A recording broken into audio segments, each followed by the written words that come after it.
Shannon Hughes, what a phenomenal day it's been. I mean, you must be exhausted. We have been just buzzing on all this action.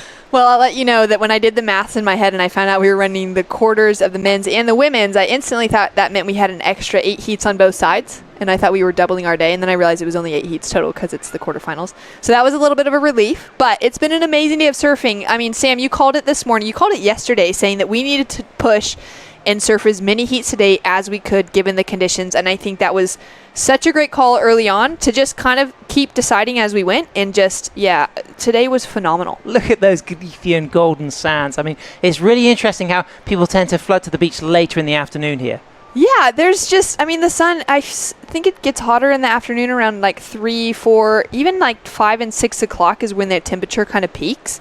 And it's a great kind of afternoon, evening to spend at the beach. The sunrise is just before 8 a.m. and the sun sets after 9 p.m. So it seems like everything in Spain just kind of fluctuates on a different time zone. If that doesn't make you want to come and explore Galicia, then what will? No, there's nothing better than what we're seeing right now. It's going to be, you know, it's a great finish to the day. There will be a lot of the surfers hanging around. There's a great food set up here. A lot of us have just been eating dinner on site rather than waiting to get back for a restaurant, you know, closer to where we're staying, because there's just such a great vibe and a good environment here on the coast. Yeah, it really is, and such a great celebration of surf culture here. We'll be crowning the longboard titles tomorrow on Saturday, and then we'll be moving into the QS 10 events. They're extremely exciting. Talk to me, Shannon, about the significance of those on the shortboard calendar. Oh, I mean, it's everything. It's coming down to qualification. We're in the back half of the year on the qualifying series. Well, it's the back half of the year for everyone in the world.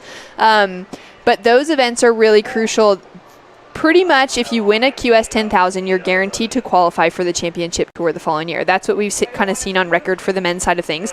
You can maybe really struggle and kind of have some fails in other events, so you need some other events to back you up. But it's a really huge result. And then on the women's side of the calendar, it's the first time ever that the WSL has had QS 10,000s on the women's calendar. So as far as that wonderful push for equality, for getting behind women and really believing them to give them the opportunity to have 10,000 points on the radar. This is the second one. We had our first one at the Vans US Open. It's a really special time to be part of women's surfing on that side of things. Yeah, and the performances in the women's division here at the Galicia Longboard Classic have just been through the roof. For me, a highlight, that Avalon Cool, Rachel Tilley final, but just throughout in the early rounds, the likes of Khalees Paha and Hayley Otto, just bringing just new energy and pizzazz to women's longboarding. Yeah, and you know that a lot of them are growing up surfing together, and so I think they're just pushing that level higher and higher. Their nose riding ability is out of this world. For those of you tuning in back home, make sure to follow these young women on Instagram. Get on YouTube, find some clips and hone in your own surfing by the likes of these 14 to 16-year-olds. It's crazy. And Shannon, so much has been happening. We're going to bring you the top 5 moments from the event today here at the Galicia Longboard Classic. It has been absolutely sizzling, and we're going to kick off with one of those women, that Avalon Cool, that wave score of 8.17 in the round of 16. I mean, Shannon, this was just sensational. Look at the finesse and the flow on that big Tyler Warren single fin. Oh, that board is just so perfect under her feet. It's 9'8". She is a young competitor surfing the perfect board for these conditions. Great bit of footwork, really powerful rail turn as well. I think that's something that's really important to note, is how she's able to read this wave and let the board find the perfect position within it, utilizing all of those factors coming together. Just gorgeous surfing on that 817. Timeless footage there, stuff to study for the young generation and all generations of longboarders around the world. The Laguna Beach goofy footer, but it was Harrison Roche who got that heat score of 13.10 in the round of 16, looking incredible on the backside nose rides there. Just the speed and flow on that Thomas Beckton surfboard, and the way that body language, that compression and that flex and the nuances and the lifts in those nose rides. Oh, just phenomenal surfing all around from Harrison Roche. And I think it was really, really great what he shared in the booth as far as it being difficult to find those waves, but once you're on them, it's just something out of this world. To have that feeling of lift while hanging 10, there's nothing like it. And it was actually Edward Del Perro who won that crunch quarterfinal against Harrison with a phenomenal performance, booking that spot in the first semi-final. But Connie Leah Stewart, when he beat Taylor Jensen, that really was a big upset, kicking off with that big score and then dropping a near excellent score